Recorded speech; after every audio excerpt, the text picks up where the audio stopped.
Yes, hello, we're here at the Aviva Stadium. We are being hosted by DHL, sponsors of the Rugby World Cup, in the presence as well of the William Webb Ellis Trophy, and two legends of the Irish game as well, and Conor O'Shea and Andrew Trimble. Lads, what a year we have in store. Conor, yourself, maybe in a more professional capacity, myself and Andrew can speculate as we wish on what might happen over the next 12 months. Where are Italy now before Six Nations and a World Cup? How are you feeling about things? I'm feeling pretty positive. I feel that we've made a lot of improvements, that we're a heck of a lot better than we have been, but the standard, the level, and Andrew will say, of every squad of this year's Six Nations is through the roof. It's probably the highest level that we've seen from all sides. You look at Scotland, you look at Wales, unbeaten for 10 games, you look at Ireland, number 2 in the world, pushing number 1, England recovering form, France, they may lose to Fiji, but they could beat anyone the following day. So we're positive of where we're going, but we know the scale of the challenge, and then the World Cup will be special. So where does the Six Nations come in terms of priorities in a World Cup year in comparison to how it may look on your horizon in other seasons? No, your next game is the biggest game, and we have Scotland in the first game, and we're not looking past that, because we have to create a habit in terms of the level of performance we have, and we came so close to turning Scotland over in last year's Six Nations. Probably a bounce of a ball here and there decided that game, and Greg Laidlaw kicks the penalty in the last minute of the game to win for Scotland. So we just have to look and worry about the level of performance and the intensity we bring to matches. And if we play like we did against Australia, Georgia, Japan, Scotland, those sort of games, will be more than competitive. And then you come down to little moments in games that need to go your way. So we'll go in positive, we'll go in preparing to win, but we'll also go in realistic. Andrew, as a player, you were involved in 3 World Cup cycles. You played in 2 World Cups. When you get into this time of year, where is there a difference in the Six Nations in a World Cup season? Or as Conor says, every Six Nations championship stands on its own merits and it doesn't really matter what's coming down the track? Yeah, I think that was the party line. Next game, the Six Nations is enormous, and it always was for us. I think it's slightly less enormous for this Ireland side, because we're talking about them potentially winning a World Cup, and they're are one of the favourites, and it's realistic that could happen. And I think we're still getting used to that concept. That's still a foreign concept to us. Not to be humble, talk about the All Blacks, talk about England, and the fact that that's on the horizon. I think no matter what the players say, they're going to say the party line. We're looking at Six Nations. First game of Six Nations is England, and that's enormous. But there's no way some of those lads won't be looking forward to the World Cup. Does a detailed man like Joe Schmidt, Conor, does he keep an eye out and an ear out for any kind of talk amongst the players in that regard? He wants to focus on the next game. Well, I think Andrew will be able to know, because he's actually been coached by him, but knowing what he would probably drive would be that if you don't perform, and this is the message here, if you don't perform, you won't be there. And the competition, the depth breeds competition, and if you have challenge in every position, which Ireland are beginning to get in almost every position, yes, there are some untouchables in terms of ultimately trying to win for Ireland the World Cup, but there's so much competition. If you're off your game, Joe is ruthless. So that'll be, yes, I probably agree with Andrew in the sense of people are looking ahead, of course, it's human nature, but Joe will be saying, you can look ahead. If you don't focus on your job, you won't be there. Yeah, we're probably saying the same thing in different ways. The boys will be looking, that's the big motivation, is the World Cup, because there's a chance of winning the World Cup. But that kind of motivation manifests itself in the England game, because if you don't perform, then you don't get a chance to, that's the big dream, and you don't get a chance at it. Ireland obviously are favourites for this Six Nations Championship as they look to build on that Grand Slam. That's fair enough from your point of view. They are the standout team right now. They're the standout. I'm not going to talk about Italy, because we know we were going to try and bring to the Six Nations, but when you look at all the other sides, you look at Wales, you look at their draw for this particular Six Nations and who they have at home. They're unbeaten in 10 international matches. That it takes some going. So they're going to be a force to be reckoned with. Scotland have improved beyond recognition. I just think every game is so big. Will there be a Grand Slam this year? When you look at the depth of competition and how tight, if someone wins a Grand Slam this year, it will be an unbelievable achievement, because I just can't see everyone not winning and getting a big scalp. And but it's hard to call because of the standard and the level. I don't think I've ever seen a 5 or 6 Nations championship with the level of performance of all teams being where it's at the moment. It's incredible. And Andrew, traditionally we would have looked on the odd years as being Ireland's best chance to win a Six Nations championship when we have the English and the French at home, whereas last year we went away and won the Grand Slam. How do you see this year with the huge game obviously first up that Saturday afternoon against England? Yeah, that's enormous, and as you say, these were always the years where we thought we had a chance. That's kind of turned on its head now when you look at some of the performances of Scotland and Wales, the form Wales are in at the minute, and then going to Rome's a tough gig as well. So I think that's just on its head, and that's a thing of the past. Looking to every other year, they proved that they can do it last year, and this year there's just so much competition, and there's going to be a couple of upsets, as Conor says. It's very unlikely that someone's going to win a Grand Slam this year, because maintaining that level of performance week in, week out, and the level of intensity that they're going to be playing against in the Six Nations everywhere, every single week, is great. We're being spoiled as viewers, as rugby supporters. We're talking about the World Cup, but we're being spoiled by Six Nations as well. When we look at that first game, Conor, England probably a bit sore. We snatched the Grand Slam off them 2 years ago here when they were preparing to party. Then we go and get the job done ourselves on English soil last year. So they probably feel they've got 1 or 2 scores to settle. Yeah, and it's like the next couple of weeks of Heineken Cup matches, in terms of injuries to key players will be key. But even Apollo is just coming back into, played his first game last week. Will get 3 games under his belt before he gets into, and he's so key to that England team. And Johnny May's in good form. They've got good players all around, and any team, we talk about Johnny Sexton in Ireland, Owen Farrell is the same. This driven competitor that makes people around them play better and drive to be better. So, England had a dip last year post lines, which everyone put to one side and said, it's not. It's historically, you look at the team that provides the most to the lines probably suffers. If they get their players fitting on a pitch, they're going to be, very, very. What a game to start! I'll be focusing on Scotland and Murrayfield as opposed to Ireland versus England. But what a game for. There's a bit of a fight in the O'Shea household in Dublin to try and get the tickets for that one, the 2 tickets you get as an ex-international. I should think the O'Sheas will probably be okay when it comes to the tickets. Andrew, what was your best England-Ireland memory? Because you're involved in a couple of huge days where an Irish team walked off the better of the game. Yeah, a few big ones. Croke Park was obviously a big one. 2006, Shane Horgan, the reach, he was standing in the 22 and he managed to score in the corner. Paddy's Day. On Paddy's Day, yeah. So yeah, a few big ones. Conor, you maybe didn't have as much success against England, but I always remember '94, we hadn't beaten them in 12 years. And that brilliant Simon Gagan try in the corner, was that the stand-up memory for you? I ran an amazing dummy line, never touched the ball. It was the only reason Simon Gagan scored the try. The coach was making sure I didn't touch the ball, it was the way we scored. And it's funny being out on the pitch there today and walking around the stadium and thinking back to, I think it was 93, and the wind just whipping down. It was like, I remember taking a ball in the middle of the pitch, not even be able to get the ball to touch, like this hurricane blowing down the pitch. And some incredible memories. But at Twickenham in '94, Andrew's played there and won in Twickenham, and it's a special place when you do it for the Irish people in London, because there's so many and they can go into their offices with that bit of spring in their step. But this game to start the Six Nations here is, we were talking about the physicality of the game now compared to even a year ago. But that game will, I think, bring it to a different level. It'll be ferocious. Conor mentioned Wales, and not only from the Six Nations point of view, but from the World Cup, no one really seems to be talking about them, and personally that would worry me. We have 6 days between the French game and the Welsh game. That ultimately is where this championship is going to be decided. Would that worry you? Yeah, absolutely. Wales in the Six Nations always worries me. And typically, Welsh side wouldn't perform that well in autumn, and then they just hit their straps in the Six Nations, and they seem to be performing well in the autumn. And if they continue that momentum going, I think they're going to be really, really tough for Ireland. Hindsight is a wonderful thing, Conor, and in World Cup cycles gone by, we've read an awful lot into the Six Nations.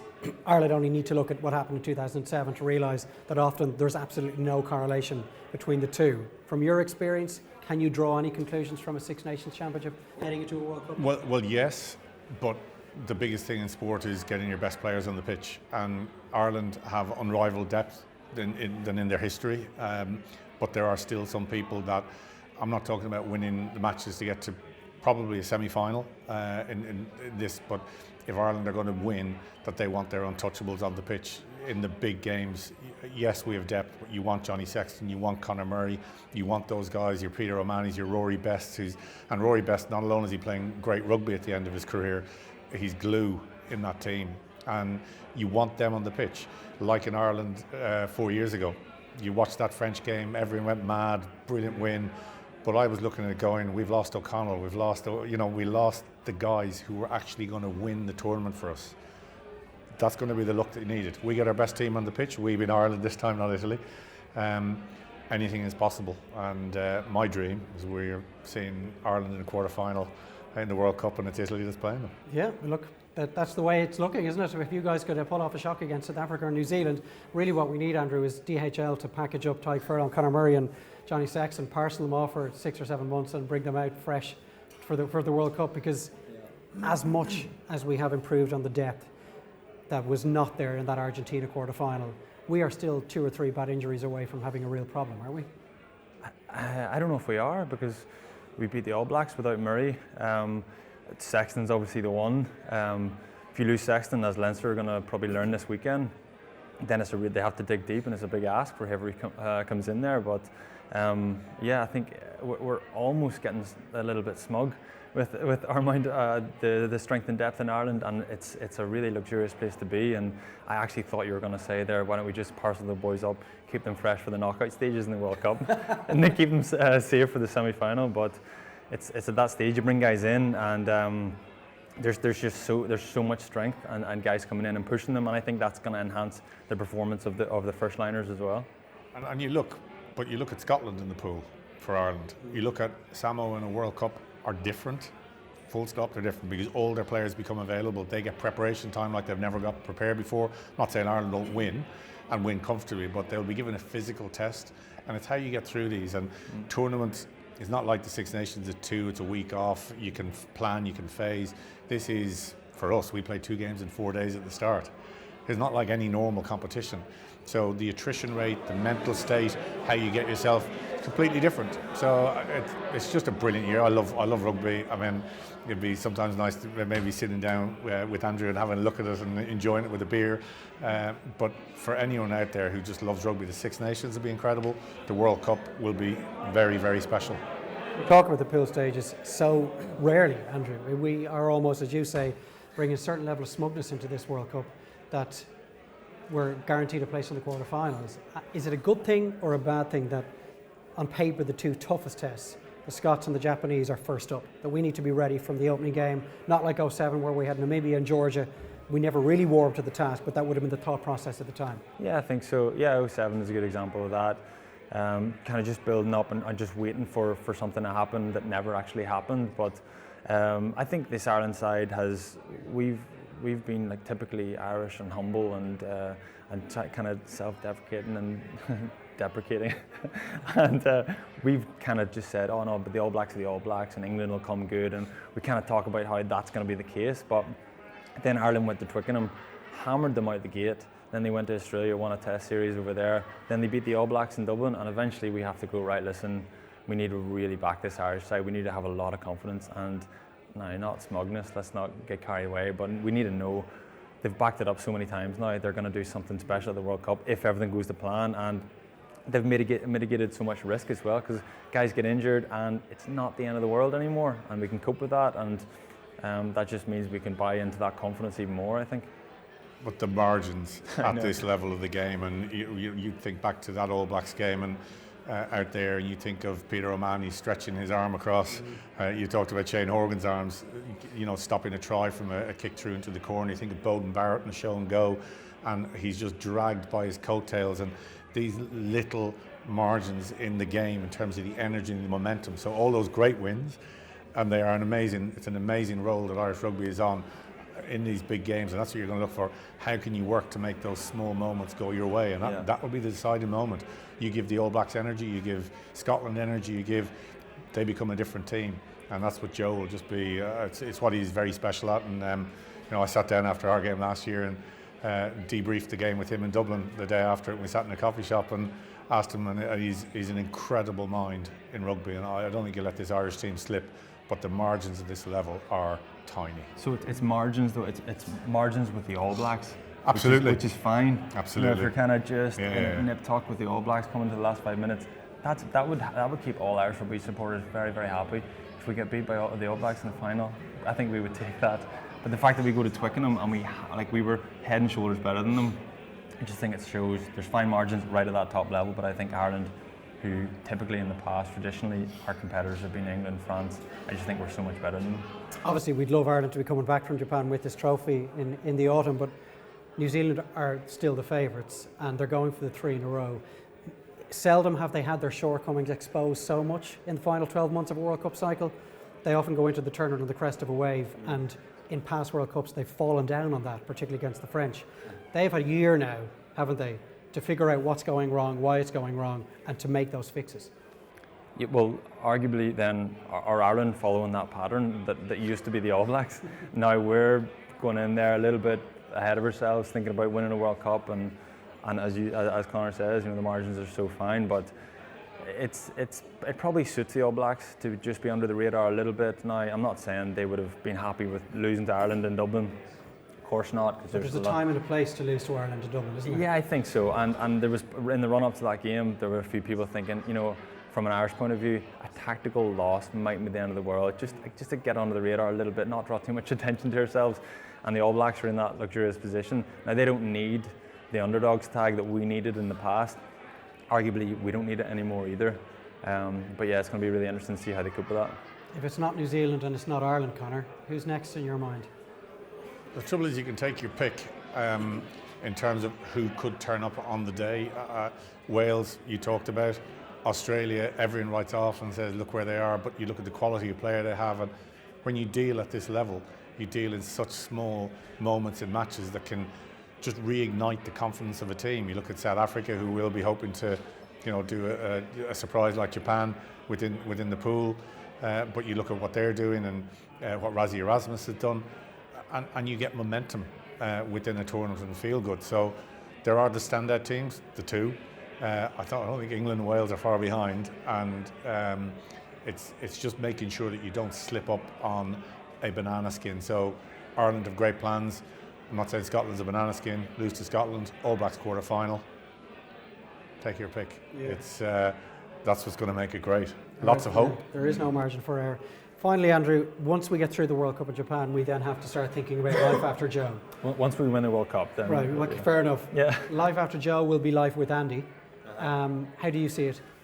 I think obviously it's a tough gig to follow. I think the country will go into mourning for a few weeks to get over the passing of Joe, and then we'll have to get on with it. But Andy Farrell is unbelievably capable. He's a really astute kind of scholar of the game. He understands the game intimately.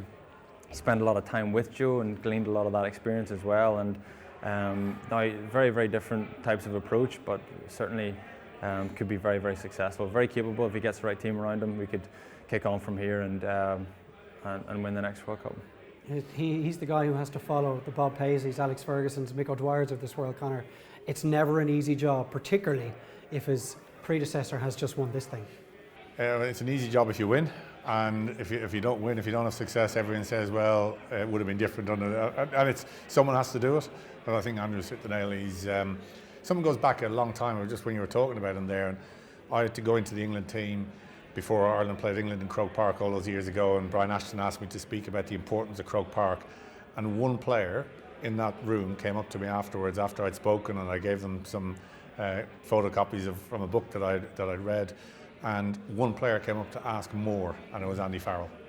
So he's a scholar. He understands a lot, and he's a deep thinker about the game.